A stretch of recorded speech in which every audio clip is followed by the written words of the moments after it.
Hello students, welcome to GoPrep JEE channel. So आज हम discuss करने वाले हैं one of the toughest problem ever asked in IIT JEE. वैसे तो आईआईटी जेई वालों ने बहुत सारी प्रॉब्लम्स, टफ प्रॉब्लम्स अपने एग्जाम में दी है, लेकिन मेरे according this is one of the toughest problem जो आईआईटी जेई वालों ने पूछी है। मैं ये नहीं कहूंगा कि मतलब this is the only toughest problem. बहुत सारी प्रॉब्लम्स आप देखोगे जेई में, काफी टफ प्रॉब्लम्स आती है। इनफैक्ट रिसेंट ईयर्स में भी काफी अच्छी प्रॉब्लम्स पूछी गई हैं, लेकिन this problem is one of my favourite problem and this is a very unique problem जो आईआईटी जेई ने 2008 में पूछी थी, और उसके बाद से आज तक ये वाली प्रॉब्लम अभी तक ना जेई मेन और ना ही जेई एडवांस्ड में पूछी गई है। But I am still hopping यार ये जेई 2021 में, 2022 में कभी ना कभी ये क्वेश्चन, इस टाइप का क्वेश्चन आए। और मैं ये भी अच्छे से बोल सकता हूं कि आप लोगों ने इस प्रॉब्लम को देखा होगा, काफी सारे स्टूडेंट्स ने सॉल्व भी कर लिया होगा। उसका जो यूनिकनेस है, उसकी जो ब्यूटी है उस प्रॉब्लम की, वो भी आप लोगों को, काफी बच्चों को पता होगी।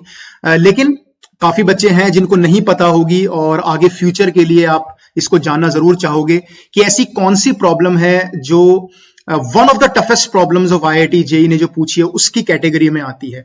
वैसे तो मैंने ऐसे बहुत सारे यूट्यूब के सेशंस लिए हैं जिसमें मैंने डिस्कस की है टफेस्ट प्रॉब्लम्स, लेकिन this is one of my favourite and one of the, मतलब जिसको बोलते हैं कि बहुत अच्छा कॉन्सेप्ट है और इन डेप्थ कॉन्सेप्ट है।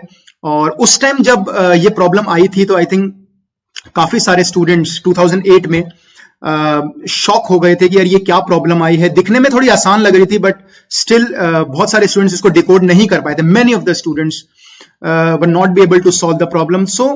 तो आज इस क्वेश्चन को हम लोग डिस्कस करेंगे और इसको सॉल्व करने की कोशिश करेंगे विद इन फ्यू मिनट्स, ठीक है, कि कैसे इसको सॉल्व करते हैं। द प्रॉब्लम, पहले प्रॉब्लम मैं आपको दिखाया था, दिस वाज द प्रॉब्लम। और आपको देखकर लग रहा होगा कि हाँ सर ये प्रॉब्लम हमने देखी हुई है, 12 साल पहले प्रॉब्लम आई थी, एंड आई थिंक सभी बच्चों ने इसके कॉन्सेप्ट को पढ़ा होगा, डिकोड भी किया होगा। तो लेट्स डिस्कस ये प्रॉब्लम, आखिर में क्या थी इसके अंदर, क्या ऐसी प्रॉब्लम थी जो स्टूडेंट्स, हम लोग जेई के एस्पिरेंट्स इसमें प्रॉब्लम फेस कर गए। इसके अंदर दो सीरीज आप लोगों को दे रखी है, एक एसएन आपको दिया हुआ है, एक टीएन दिया हुआ है। दोनों के अंदर जो एक्सप्रेशंस हैं वो एकदम सिमिलर हैं, लेकिन जो सिग्मा है वो 1 से स्टार्ट हो रहा है और यहां पे सिग्मा एन से स्टार्ट हो रहा है, एन पे खत्म हो रहा है, और यहां पे 0 से स्टार्ट हो रहा है और n-1 पे खत्म हो रहा है। तो स्टूडेंट्स को ये लगा कि यार ये क्या इन्होंने पूछा। मतलब पहली बात तो ये जो सीरीज है, ये सीक्वेंस सीरीज का तो कोई, मतलब इस तरह का क्वेश्चन हमने नहीं किया है, और सिग्मा बस 1 से n और 0 से n-1 में थोड़ा सा फर्क है। तो जो बच्चे काफी ज्यादा, जिनकी काफी ज्यादा थिंकिंग एबिलिटी बहुत अच्छी थी, उन्होंने यहां तक डिकोड किया कि यार ये हमें लिमिट एज ए सम का प्रॉब्लम लग रहा है। अगर हम एसएन की बात करें तो एसएन एक लिमिट एज ए सम का प्रॉब्लम लग रहा है, और आपने लिमिट एज ए सम में काफी सारे प्रॉब्लम्स करे होंगे जिसमें हमने r बाई एन में फंक्शन बनाया होगा। तो यहां से हमने एन स्क्वायर नीचे कॉमन लिया, ठीक है, और ये बन गया k बाई एन और k square by n square. अभी टीएन की बात कर, सॉरी पहले एसएन की बात करते हैं। यहां से कैंसिल हो गया, और अगर मैं बात करूं तो ये बन जाएगा 1 बाई एन सिग्मा k 1 से लेके n and 1 plus k by n plus k square by n square. यहां तक काफी बच्चों ने इसको सॉल्व किया, और कुछ बच्चों ने यह भी सोचा कि सर इसको इंटीग्रेशन में कन्वर्ट कर देते हैं 0 से 1, लेकिन इसमें एक एक्स्ट्रा चीज लगी होती है which is limit n tends to infinity. तो let's solve limit n tends to infinity. एक बार उसको सॉल्व करते हैं। एसएन क्या है वो बाद में देखेंगे, लेट्स सॉल्व। तो ये एक तरीके का लिमिट एज ए सम का प्रॉब्लम था, और ऐसे बहुत सारे लिमिट एज सम के प्रॉब्लम, नॉट इस टाइप के, लेकिन लिमिट एज ए सम के बहुत अच्छी प्रॉब्लम्स जेई वालों ने पूछी है। अगर आपको याद हो 2016 में भी बहुत अच्छी प्रॉब्लम लिमिट एज सम की आई थी। हर साल आती है, 2013 में, 2019 में, ऑलमोस्ट हर ऑल्टरनेट ईयर है, हर दूसरे ईयर ये लिमिट एज सम पूछते हैं। तो अब हमें ये तो नहीं पता क्योंकि इसमें लिमिट नहीं लगी हुई है, limit n tends to infinity, तो we actually don't know about की एक्सप्रेशन क्या है। तो हमने क्या किया, पहले एक काम किया, हमने लिमिट लगा के देखी। तो जब हमने लिमिट हम लगाते हैं तो ये लिमिट एज ए सम बन जाता है, ठीक है ना।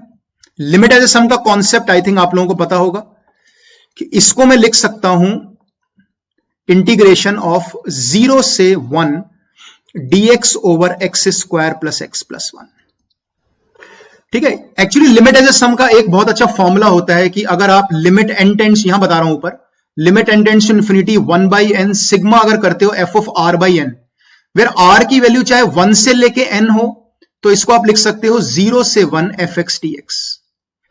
इनफैक्ट आपकी r की वैल्यू अगर 0 से n-1 भी है तब भी आप यही लिख सकते हो, क्योंकि लिमिटाइज सम का कॉन्सेप्ट क्या होता है कि जो एरिया अंडर द कर्व होता है that is almost equal to जो हम रेक्टेंगुलर स्ट्रिप्स बनाते हैं उनके एरिया के बराबर होता है। दैट्स और अगर limit n tends to infinity है, यानी वो रेक्टेंगुलर स्ट्रिप की जो विड्थ है वो इतनी कम है, तो वो एक्चुअली एरिया के इक्वल आ जाता है, एरिया अंडर द कर्व के इक्वल। तो इसको अगर मैं सॉल्व करूं, ठीक है, क्योंकि देखो इस वाले ऊपर वाले SN के एक्सप्रेशन का मुझे आइडिया नहीं है, तो मैंने लिमिट लगा दी, एक बार देखता हूं कि इसका क्या आंसर आता है।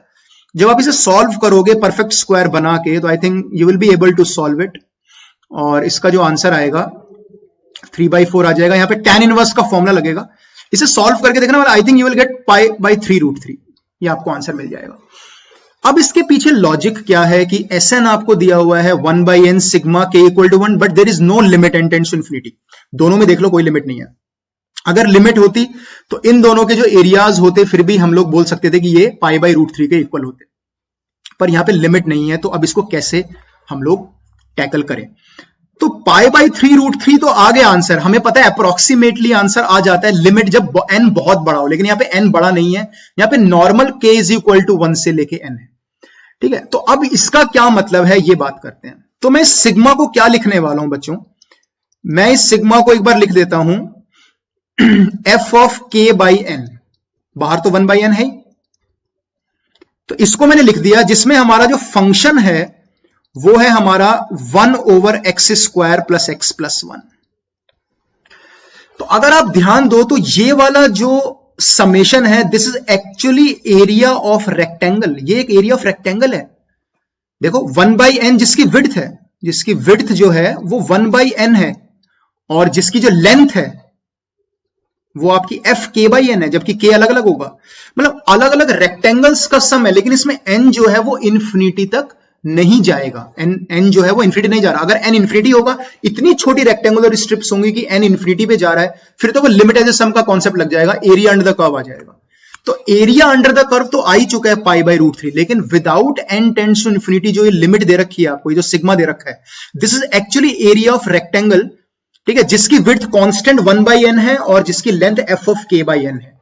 तो एक बार इसका ग्राफ ड्रॉ करके देखते हैं, एरिया ड्रॉ करके देखते हैं, एरिया तो हमारा निकल ही चुका है वैसे, एक बार ग्राफ ड्रॉ करके देखते हैं। तो let's draw the graph of इसका जब ग्राफ ड्रॉ करोगे तो ये अगर आप ध्यान दोगे तो आई थिंक ये डिक्रीजिंग ग्राफ आएगा, 0 से 1 की बात कर रहा हूं, क्योंकि 0 से 1 में इंटीग्रेट कर रहे हैं हम लोग, तो 0 से 1 में ये इंटीग्रेट होगा और ये डिक्रीजिंग ग्राफ आएगा। तो 0 पे वैल्यू 1 आ रही है और 1 पे 1/3 आ रही है, तो कुछ ऐसा ग्राफ शायद इसका बन रहा होगा, इनफैक्ट ऐसा ही बन रहा होगा, डिक्रीजिंग ग्राफ होगा 0 से 1 में। अब यहां पे मैं देखो इसका जो एरिया आया, अगर बात करो एरिया की, एरिया कैसे निकलता है, लिमिट एज ए सम से, जब limit n tends to infinity होती है, तो ये आपका एरिया अंडर द कर्व आ गया, इंटीग्रेशन आ गया। और ये जो क्वेश्चन आपसे पूछा है एग्जैक्टली वो आपका रेक्टेंगल का सम है, जिसमें n आपका फिक्स्ड है कहीं, ठीक है, फिक्स n की वैल्यू जो है, रेक्टेंगल का सम आ रहा है। तो रेक्टेंगल का जो सम आ रहा है वो आ रहा है 1/n, इसकी विड्थ आ रही है, ये 2/n, ऐसे करते करते 3/n और करते करते ये n/n हो जाएगा, ठीक है। अब मैं आपको रेक्टेंगल्स ड्रॉ करके बताता हूं। मुझे पहला रेक्टेंगल ड्रॉ करना है, लेंथ है f 1/n का, तो 1/n की जो लेंथ होगी वो बेटा इतनी होगी, देखो ध्यान से देखना, ये होगी 1/n की लेंथ।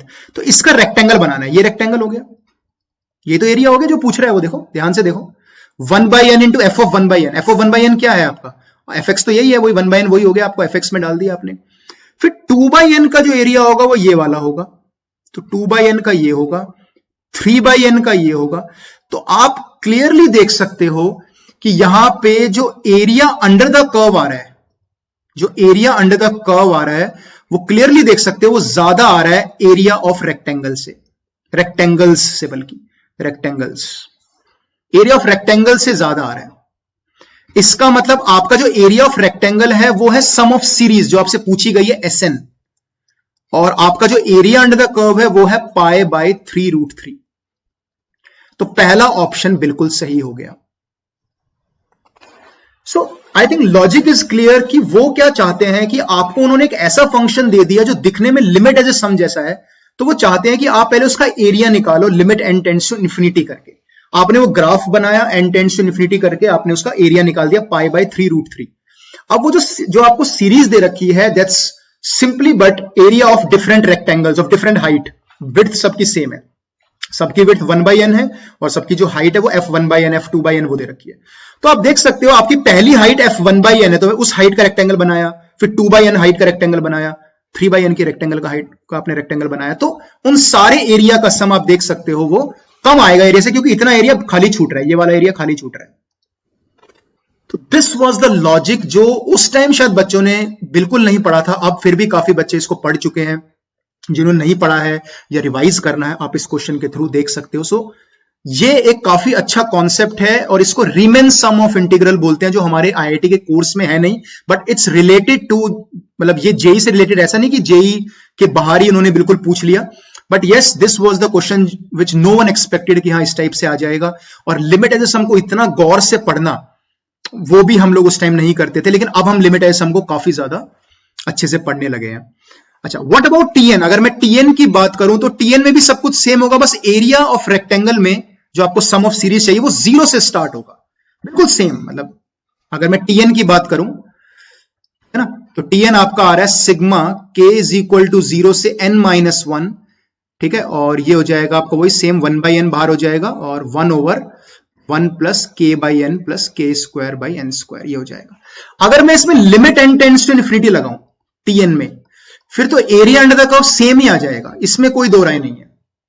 अगर मैं एरिया अंडर द कर्व लगाऊं, सेम फंक्शन है, लेकिन इस बार आपका जो लिमिट है वो 0 से 1 के बीच में है, ठीक है, तो एरिया अंडर द कर्व तो सेम ही होगा, π/√3√3, वो तो आपने देख लिया, limit n tends to infinity integration में कन्वर्ट हो जाएगा, जो मैंने यहां पे आपको बताया था, देखो ये वाला पार्ट, वो तो इंटीग्रेशन ही होगा। Let's talk about this series. ये series still area of rectangle के बराबर है, sum of areas of rectangles. तो कौन से, अब देखो ध्यान से, तो टीएन को मैं लिख सकता हूं 1/n sigma k is equal to 0 से n-1 f ऑफ k/n। इस बार जो रेक्टेंगल्स होंगे, ध्यान देना बच्चों, इस बार जो रेक्टेंगल्स होंगे वो इस बार f ऑफ 0 से स्टार्ट होंगे, मतलब आपकी जो पहली विड्थ होगी, हाइट होगी रेक्टेंगल की, वो f ऑफ 0 होगी। मतलब ये हाइट का रेक्टेंगल आपका बनेगा f ऑफ 0 का, f ऑफ 0 का हाइट का रेक्टेंगल बनेगा, ये लेंथ पहली लेंथ होगी। तो f ऑफ 0 का रेक्टेंगल मैंने बनाया, ये 1/n हो गया, फिर ये वही 2/n हो गया, ये 3/n हो गया। तो ये रेक्टेंगल इस बार बन रहा है। जो अगली हाइट का रेक्टेंगल होगा, करके खुद ही देख सकते हो, 1/n तो है ही अंदर, अंदर क्या आ रहा है 0/n, तो ये हाइट का बनेगा, फिर 1/n इस हाइट का बनेगा, चलता रहेगा ऐसे ही। 1/n की हाइट यहां तक आएगी, इसका रेक्टेंगल बना दो 2/n तक, फिर 2/n वाली हाइट का रेक्टेंगल बना दो, ऐसे चलता रहेगा। तो आप देख सकते हो कि इस बार जो सम ऑफ सीरीज आ रही है, जिसको हम एरिया से कंपेयर कर रहे हैं, तो इस बार जो आपका एरिया ऑफ रेक्टेंगल आ रहा है, रेक्टेंगल्स बल्कि, वो ज्यादा आ रहा है इस बार किससे, एरिया अंडर द कर्व से। यानी कि एरिया ऑफ रेक्टेंगल जो आपका आ रहा है वो आ रहा है आपका टीएन, और एरिया अंडर द कर्व आपका आ रहा है पाई, तो सेम ही है π/3√3। देखो जो इस तरह की सीरीज है ना, ये जो इस तरह की सीरीज है, ये लिमिट एज ए सम की तरह ही नजर आती है, लेकिन इसमें लिमिट नहीं लगी हुई है। तो अगर आप लिमिट लगा के उनका एरिया निकालो तो दोनों का एरिया सेम आ रहा है π/3√3। बट यहां पे हमें एरिया को कंपेयर करना है इस सीरीज से, without n tends to infinity से। वो कंपेयर करने के लिए आपको रेक्टेंगल की हेल्प लेनी पड़ेगी कि रेक्टेंगल्स का एरिया देखना है हमें। तो यहां पे रेक्टेंगल का एरिया SN में तो f1 से शुरू हो रहा है, 1/n से, तो रेक्टेंगल के जो एरियाज है वो नीचे रह गए कर्व के, और यहां पे 0 से स्टार्ट हो रहा है, यानी 0 वाली हाइट से स्टार्ट हो रहा है। ये पहला रेक्टेंगल का हाइट होगी। इस बार जो एरियाज है वो क्या निकल गए, वो बाहर निकल गए, यानी कि टीएन की वैल्यू π/3√3 से ज्यादा आ गई, तो डी। तो इसलिए इस क्वेश्चन का आंसर ए और डी था, ठीक है। और दिस वाज द प्रॉब्लम जो मैं मानता हूं कि यार yes, one of the nicest concepts उन्होंने पूछा, one of the toughest problem उन्होंने पूछी, और ये क्वेश्चन दोबारा कभी जेईई एडवांस्ड में अकर नहीं हुआ इस टाइप का। और मैं उम्मीद करता हूं जल्दी ही आप लोग इस वीडियो को देखोगे और आपको लगेगा कि हाँ इस बार ये एग्जाम में आ गया है, तो आप जो है आपको बहुत फायदा होगा। एंड तो इस सेशन को, इस वीडियो को प्लीज शेयर करना अपने फ्रेंड्स के साथ। जिन बच्चों को कॉन्सेप्ट नहीं भी पता या रिवाइज करना था, आई थिंक वो भी, उन बच्चों का भी बहुत फायदा हो जाएगा। एंड एक जाने से पहले एक छोटा सा मैं आप लोगों को एक पॉइंट बताना चाहता हूं कि कल हम लोग वेडनेसडे को 9 PM पे एक जनरल सेशन रख रहे हैं। इट्स अ जनरल सेशन और वो है कि how to solve JEE Main paper. क्योंकि अब आपकी डेट्स जो है रिलीज हो चुकी हैं बच्चों, और आपको पता है 22 से 25 फरवरी तक आपका पहला एग्जाम है। आप लोग काफी नर्वस हो, इस कोरोना पेंडेमिक में आप लोगों ने बहुत फाइट की है, बहुत मेहनत की है, पिछला सेशन भी डिले हुआ, and you have 2 months left. और तो कैसे जेई मेन को सॉल्व करते हैं, क्या स्ट्रैटेजी होनी चाहिए पेपर को सॉल्व करने की, ठीक है, कैसे क्वेश्चंस अटेम्प्ट करने हैं आपको, कौन सा क्वेश्चन छोड़ना है, कौन सा सही करना है, एग्जांपल्स के साथ मैं आपको बताऊंगा। तो बेसिकली आपको एक अच्छी परसेंटाइल लाने के लिए जेई मेन का पेपर अच्छे से सॉल्व करना आना चाहिए कि कौन सा क्वेश्चन करना है, कितने टाइम में करना है, टाइम मैनेजमेंट कैसे करना है। सो ये सारी इफेक्टिव स्ट्रेटेजी, जो कुछ स्पेशल ट्रिक्स मैं आपको कल 9 बजे रात को बताने वाला हूं। तो प्लीज इस वीडियो को जरूर शेयर करना, चैनल को सब्सक्राइब कर लो ताकि कल जब भी आपके पास नोटिफिकेशन आए तो आप उसको ओपन कर लो, ठीक है। तो सभी स्टूडेंट्स ध्यान रखेंगे, 9 PM there is a general session on how to solve JEE Main paper and the special tricks to get the top percentile. कैसे परसेंटाइल लाई जाती है, मेहनत तो आप कर ही रहे हो, but how to choose the problems, कितना टाइम लगाना चाहिए, व्हाट विल द स्ट्रेटेजी, क्या क्या चीजें हो सकती हैं, 2 महीने कैसे प्लानिंग करोगे, कौन से चैप्टर्स करोगे, इन सब पे हम लोग कल डिटेल में बात करेंगे, ठीक है। तो I will see you and share this session, ये वाला सेशन, ये वाली वीडियो जरूर शेयर करना अपने फ्रेंड्स के साथ, ताकि उनको भी देखने को मिले कि yes, one of the toughest problems कैसी आई थी, उसका क्या सॉल्यूशन था। और मैं ऐसी सेशंस आप लोगों के लिए रेगुलरली लाता रहूंगा, ठीक है। So thank you so much students, bye bye.